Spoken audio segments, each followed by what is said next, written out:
YouTube, what's going on, man? Real quick, before we start this tutorial, I just want to talk to you guys. I'm constantly looking for models, both for YouTube and for my classes.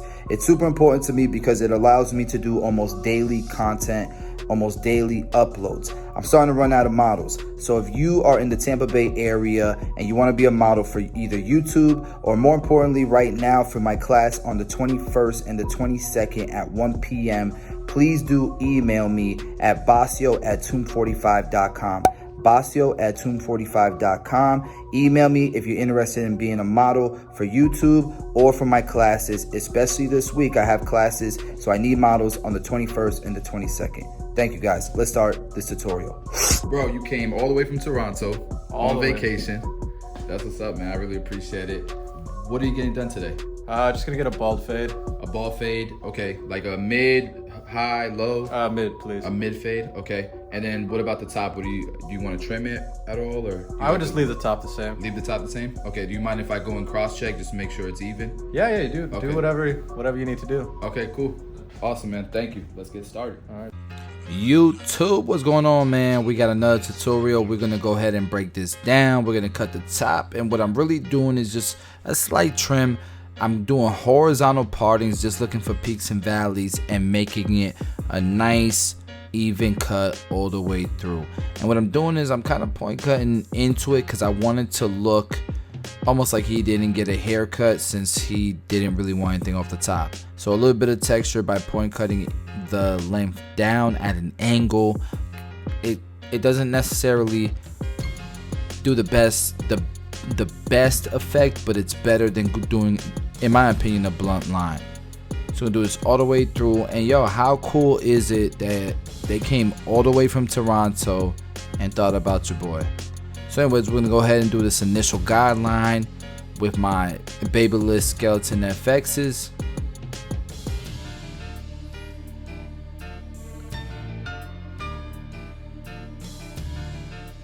If you notice, I didn't cut any length above the parietal ridge in the back.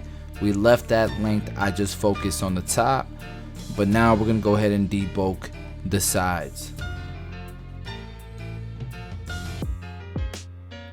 And man, if you've been watching these videos, you've been seeing the grind, please do smash the like button.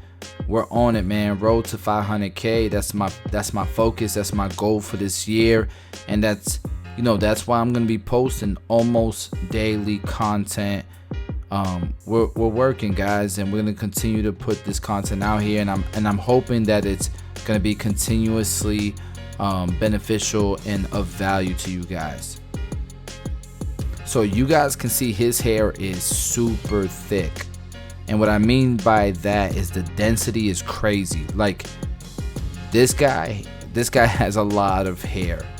So even when I do the trimmer, it still looks dark on the sides.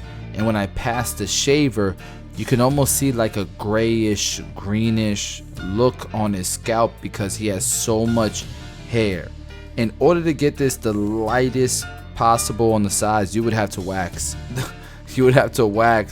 The bald area of this bald fade, because even after the shaver he still has the shadow. His hair probably grows out in a couple days. It's crazy. So anyways, we're gonna do the blade open now. That's our next step, and once we've done that, we're gonna take out that bottom line.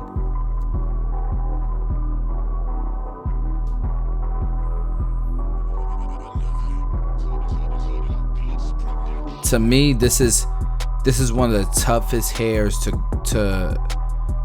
fade, because you almost have to spread this blend out double what you normally would just to make it look like it's gradient.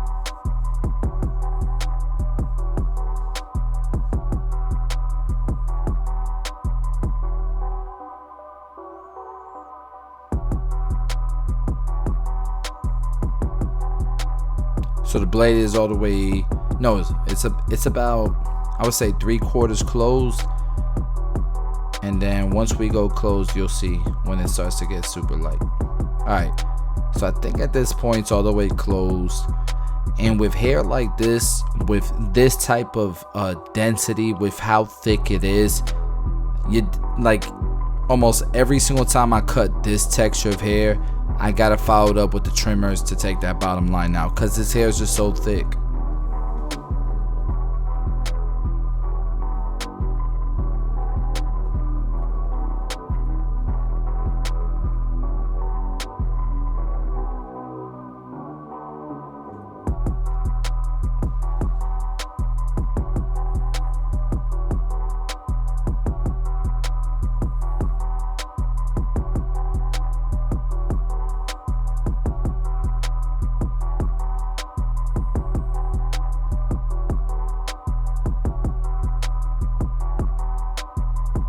Alright, so I'm going to do the same steps here on this bottom line that we did on the right side.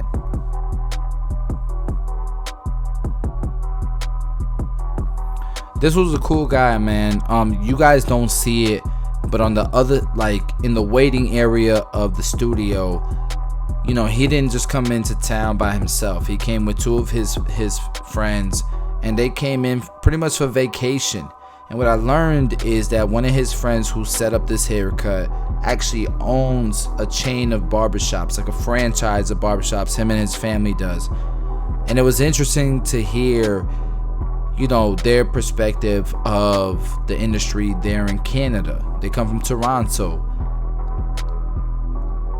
These are the things I feel like that open your eyes and your imagination to your own world. Like, I'm hearing, you know, some of the, I don't want to put this conversation out there because this is an intimate conversation, but it was, let's just say I learned a lot during this haircut, and I took my time because the conversation was so amazing. That's one of the benefits of being a barber, is the fact that you build relationships, your network grows, and like these guys specifically, they came in off the rip about their business. They wanted to talk about business pretty much, like, and I love that conversation, and I like to surround myself around people who care about their finances, who care about business, their careers, you know, like, and I enjoyed cutting his hair, and I think that's part of the service. It's not just how blurry can I get this haircut, because I'm gonna keep it real with you, this is a basic haircut. He didn't want really much of anything off the top, and I'm really just doing a fade into the top, but the conversation is memorable.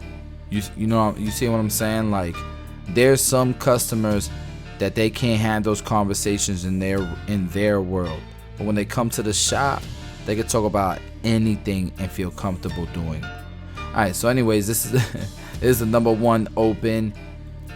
So we just did the blade open and we blended out that bottom line. Now we're gonna do the one open and we're gonna blend out that blade open line. So we went from one open now to one closed. We'll follow that up with the half guard, as you see now, and any little finishing touches, we might go down back to the blade open to do that.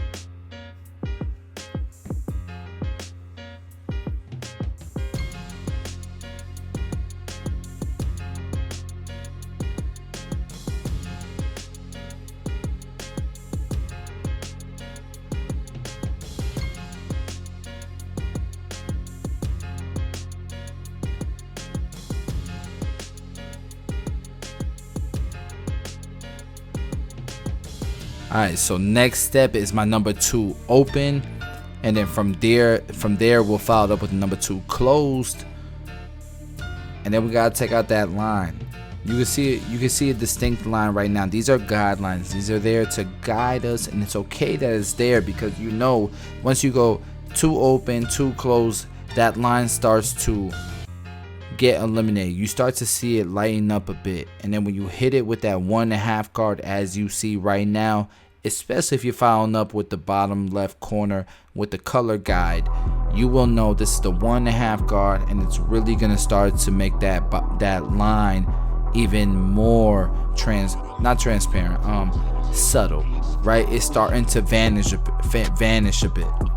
and then so like right now it's closed, and then we'll follow it up with the one open, because that's what we use to put the line in, and you'll see that will really start to make this blend work. After that, we just detail the cut. I probably line it up first and then detail it, and that's when the magic happens. It happens in the details. I keep telling you guys this. So if you've been following the channel, you've been watching consistently, you already know what I'm talking about. Details is where the magic happens. And I ain't gonna lie to you, with this hair texture as dense as it is, as thick as his hair is, you want to go through this system as quick as possible, because you don't know how his hair is going to react. There's going to be a lot more spreading of the blend than there is like in the initial steps. Again, this is not easy. At least to me, it's not easy to cut. If you can feel me, please let me know in the comments below.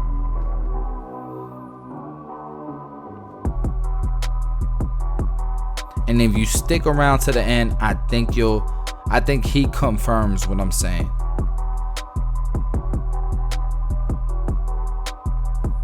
Yeah, so now the blend is coming together.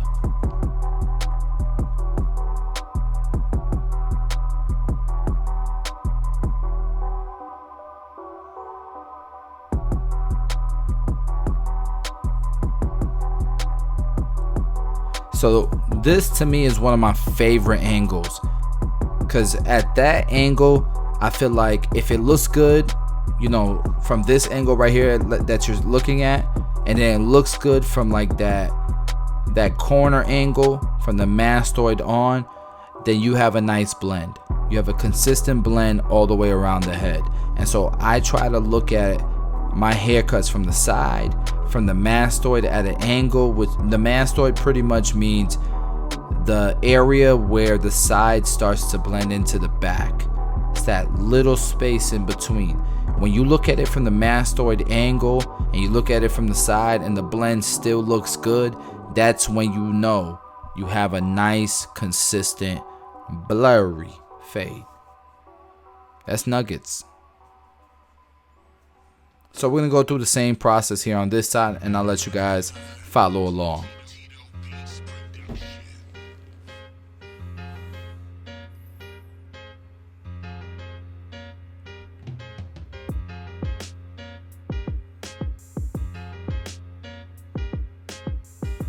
And you know what, while you guys are following along, I wanted to talk to you guys about something. So today I had a couple appointments, and I was just talking to them about my prices. You know, like, I'm not gonna lie to you guys, my clientele has been growing. I changed my prices, and although I want to do more YouTube videos, and I even told my clients today, like, I'd rather do YouTube haircuts, I still have been growing my clientele, and I raised my prices to $100.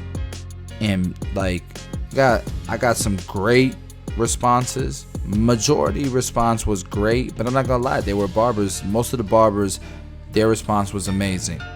And then you had some barbers who were just like going in, right? But a lot of my clients, man, a lot of my clients respect it. Whether they come see me or not, they respect it. And what I find is the barbers that respect it, I mean, the clients that respect it, they probably not gonna come to me on a weekly basis or bi-weekly, but they'll probably come back to me on a special occasion basis. But then I have some clients that come to me, you know what I'm saying, on a bi-weekly or a monthly basis. I do have those clients. So, you know, my whole thing was, and the way that I did it, I didn't want to just announce it and make it a big deal. I just kind of did it, and that's it, because I already knew that some of my clients would have reached out and said, you know, asked me if they could be grandfathered in, and just, you know, I care, so it's hard for me to battle that. But I know at the end of the day, what's best for me and for my family is that I gotta focus on other things, you know what I'm saying? So I had some amazing clients that came in, and they totally gave me their perspective, and their perspective made sense. You know, I have clients that, you know, they rather go from weekly to monthly, and it's the same amount of money they spend, right? I got some clients that they just, you know, they rather get their hair cut than go out to eat 2 times a week. You know what I'm saying? So it's working out. I went from $30 to $100 a haircut, and it's working out. And the reason why I'm telling you guys this is, it isn't to try to convince y'all to raise your prices. But look, if you're booked, if you're in demand, raise your prices by $5. Raise your prices by a little bit. Every time you feel like you're completely booked and you're overworked and you're stressed, raise your prices a bit. That's all I'm saying. Anyways, let's check out his reaction. How do you style your hair? Honestly, man, I just wear it natural. Natural? Okay. Yeah, I put the top up too. See, man, I love coming down to the States, to be honest. It's always a good time. Yeah, no, bro, you be blessed. I've never had a haircut like this.